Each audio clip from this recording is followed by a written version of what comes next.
Ben, disons que nous, on est issus de générations qui ont connu les Trente Glorieuses, tu sais, donc qui ont connu une espèce d'apogée comme ça de la civilisation occidentale, enfin un apogée de la civilisation occidentale, disons économique en termes de confort, d'accord.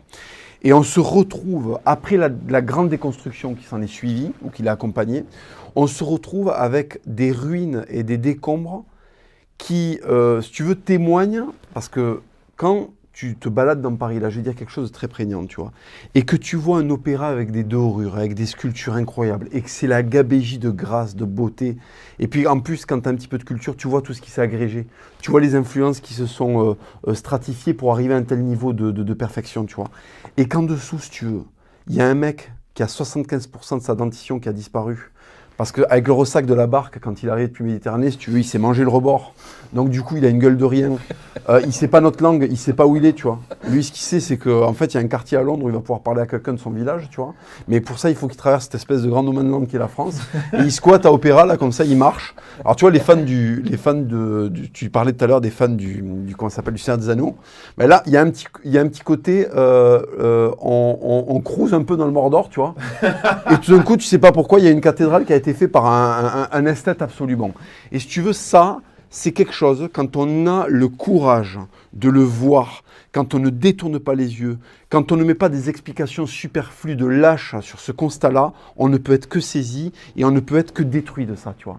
Et ce que dit Julien, qui est très juste, c'est qu'à cette destruction médiocre, s'ajoute ce que, dans le texte, souvent dans le texte, je l'aime beaucoup, appeler le spectacle. Bon, il y a des espèces de spectacles minables qui un peu nous font passer la pilule, la destruction de notre héritage et de notre Occident. Et la différence avec la chute de Rome, c'est que Rome, c'est Néron avec une putain de harpe, tu vois, qui a été fait par un grec, tu vois, dans le quartier grec, avec des bois d'olivier, tu vois, qui regarde Rome brûler. Notre destruction, c'est Aya Nakamura en feat avec Jack Lang et Bilal Hassani, si tu veux. Donc même notre apocalypse, elle est dégueulasse. Est-ce que notre apocalypse pourrait pas être LGBTQR juste parce qu'on pourrait avoir une apocalypse hétéro, tu vois, genre... non mais tu vois, une bonne vieille conquête qui nous soumet et c'est terminé. Là non, là c'est nul de A à Z. S'ils produisaient de la beauté aussi, c'est comme les aristocrates du XVIIIe siècle. Les mecs étaient dans une décadence totale et absolue. C'est clair qu'ils arrivaient à un moment de leur histoire où ils allaient se faire couper la tête. Malheureusement, c'était presque inéluctable. C'est pas ce que je souhaite, hein, je suis contre les révolutionnaires, mais je veux dire, quand tu étudies, voilà, allez-y. Voilà, ils faisaient tout pour arriver à la guillotine, ça c'est certain.